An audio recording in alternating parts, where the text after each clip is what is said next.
You buy a house in a serene suburban neighborhood, envisioning a peaceful retreat, only to clash with the homeowners association and its self-proclaimed enforcer, Linda. This woman didn't just nitpick my lawn's height, she unleashed a vile flood of sewage into my backyard, sparking a feud that culminated in a sinkhole swallowing part of her mansion. When the HOA dared to sue me for the stench she caused and the sinkhole her actions birthed, my security footage and a sharp lawyer delivered a crushing victory. Here's how it unfolded, a tale of malice, evidence, and karmic justice that'll leave you questioning neighborly trust. 2 years ago, I settled into Maple Grove, a picturesque subdivision with sprawling oaks and an HOA obsessed with petty regulations. My neighbor, Linda Thompson, late 50s, sported a flawless bob and a demeanor as unyielding as concrete. As HOA treasurer, she ruled with an iron grip, her laminated notes, policing everything from trash bins to holiday lights. Our first run-in came when she slipped a neon-highlighted warning under my wiper for leaving my recycling bin out past noon. I kept my head down, trimming my grass to the mandated 3 inches and dismantling my Christmas decor by January 15th. My backyard was my haven, a cozy patio, thriving vegetable garden, and vibrant hydrangeas bordering a wooded common area. Trouble brewed 6 months in.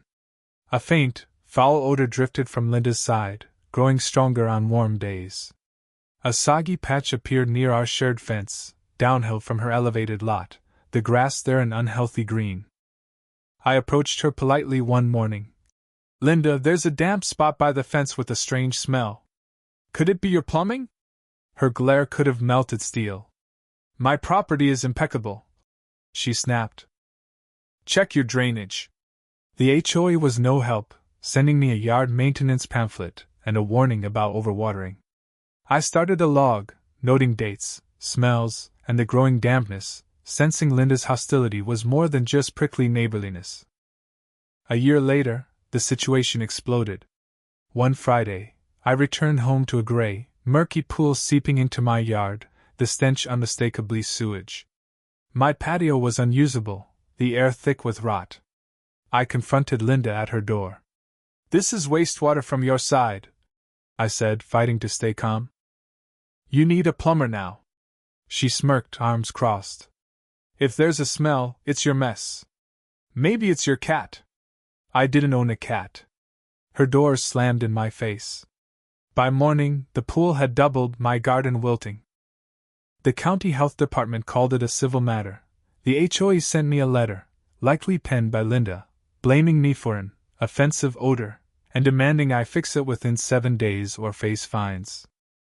Furious, I bought 2 security cameras, one for my front porch, another hidden on a bird feeder pole, angled to capture the fence and Linda's yard.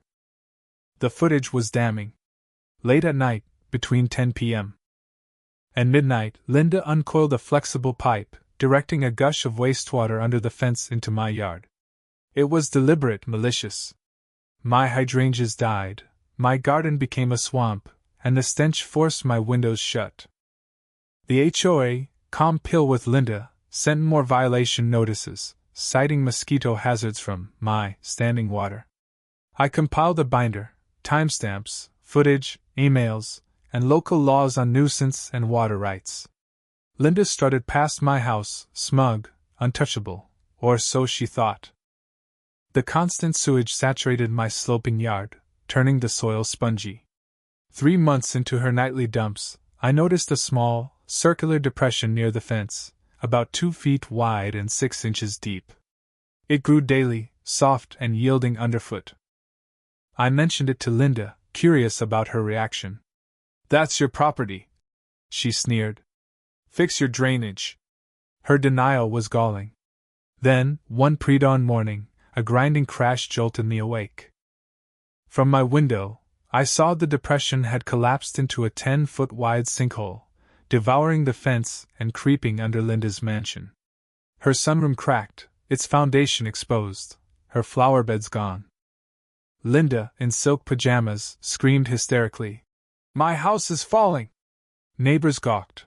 The stench was unbearable, a putrid wave from the ruptured earth. Linda pointed a trembling finger at me. She did this! Arrest her! The HOA president, Mr. Larson, arrived flustered. Within 48 hours, their lawyer sent a certified letter accusing me of negligent landscaping and causing a geological hazard. They demanded I pay for Linda's repairs, ground stabilization, and neighborhood property value losses, threatening a lawsuit. I hired Sarah Reed, a property dispute attorney. Showing her my binder and footage, I watched her eyes light up. "They're blaming you for a sinkhole caused by her sewage dumping?" she said, grinning. "We've got a slam-dunk counterclaim."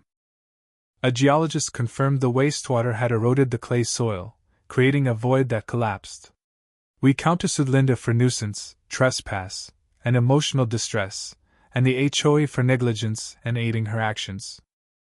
Their $500,000 lawsuit against me relied on Linda's affidavit, claiming I dug holes and diverted streams, a lie.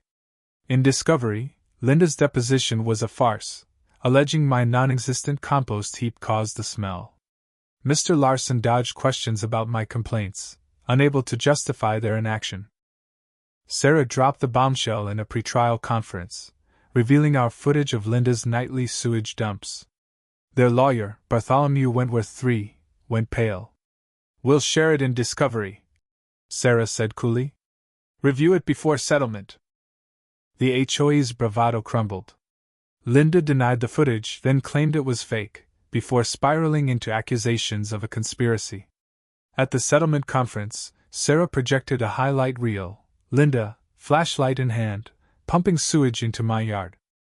Photos showed my ruined garden and the sinkhole's growth, timestamped to her dumps. The mediator, Judge Callahan, was floored. "This lawsuit is baseless, possibly frivolous," he told Wentworth. "Mrs. Thompson's actions are alarming, and the HOA's negligence is egregious." Defeated, they agreed to our terms, dropping their lawsuit, a written apology, covering my legal fees, restoring my yard, and no liability for Linda's damages. Linda's insurance denied her claim due to her intentional acts. She paid punitive damages for nuisance, and the HOA for malicious prosecution. My backyard was reborn, new soil, plants, and drainage better than before. Linda's mansion, propped on shoring, was unsalvageable. Unable to afford repairs, she sold it cheaply to a developer and fled, leaving a humiliated HOA to reform. My sanctuary thrives, my cameras still vigilant. To anyone battling a toxic neighbor or HOA, document everything, stand firm, and build your case. Justice, like that sinkhole, can swallow the guilty whole. What do you think? Was Linda's sabotage pure malice, or did she snap under HOA pressure? Share your thoughts below. Have you faced a neighbor's petty revenge? Let's debate. When does neighborly teasing cross into destruction? Drop your stories and hit that like button to keep these tales trending.